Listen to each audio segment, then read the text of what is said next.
Tinubu's final solution to northern political dominance. Over the past few weeks, an idea has been floated in the public sphere which amounts to an effort to restructure or revert Nigeria from a 36-state structure to a regional structure of 8 regions. The idea is supposed to be the brainchild of one Dr. Akin Fakwaunda, a retired federal permanent secretary and prominent chieftain of the Afenifere, the Yoruba political and socio-cultural group. Titled A Bill for an Act to Constitute the Annexure to Decree 24 of 1999 with New Governance Model for the Federal Republic of Nigeria, the bill seeks new laws which will read the Constitution of the Federal Republic of Nigeria's New Governance Model for Nigeria Act 20 for Nigeria Act 2024. The preamble of the bill states in part, whereas Nigeria, its people and government have been governed under Decree 24 of 1999 that was handed down by the then military government without the express consent of the people, despite the preamble of we, the people, whereas the said Constitution of the Federal Republic of Nigeria 1999 as amended is not autochthonous as it does not evolve from the deliberation and consensus of the Nigerian people. Whereas the people of Nigeria now desire and effectively demand for a change to a constitution based on federal or regional system of government. Whereas the federal and regional government are to operate within the provisions of this constitution.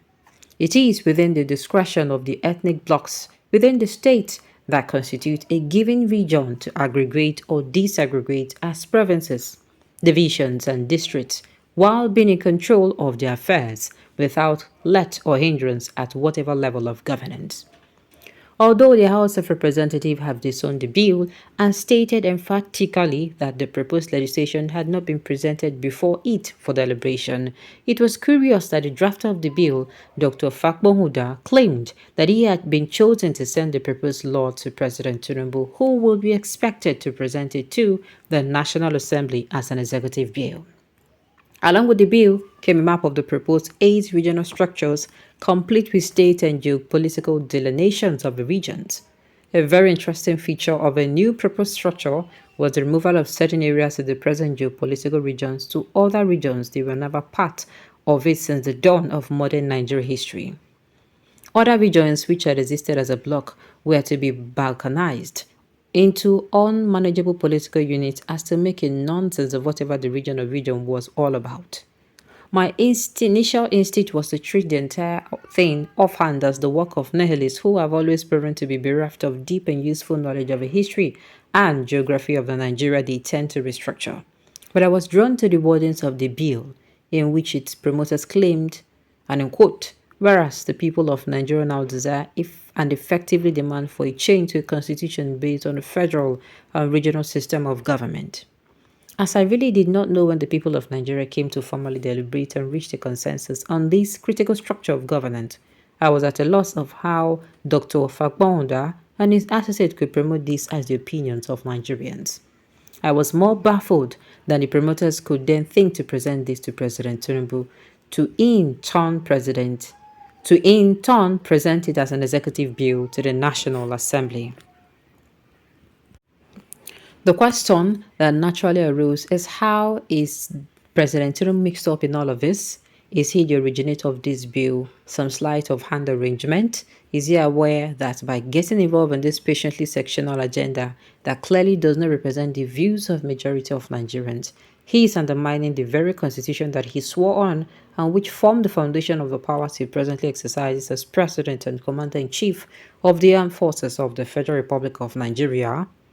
On this score, it has become a matter of concern that since he came to power, President Tinubu has tended to seek to achieve personal and sectional goals by attempting to short-circuit due and constitutional process. From his trajectory of political intent, many Nigerians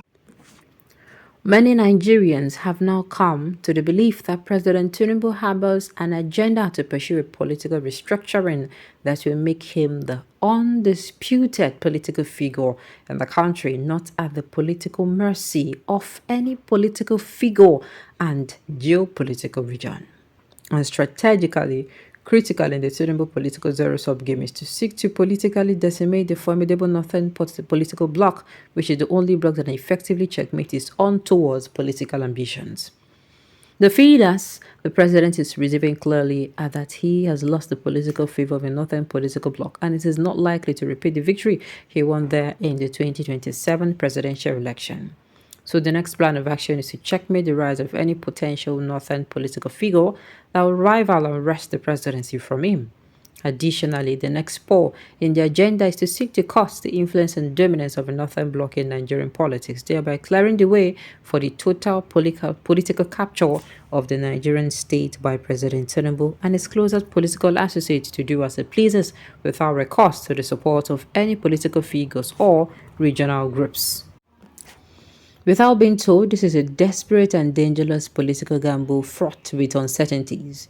Nigeria certainly needs a major political and economic restructuring to fit with its demand for development and growth into the future. But it should not be hijacked by opportunists seeking to advance either personal or regional advantages at the expense of other Nigerians.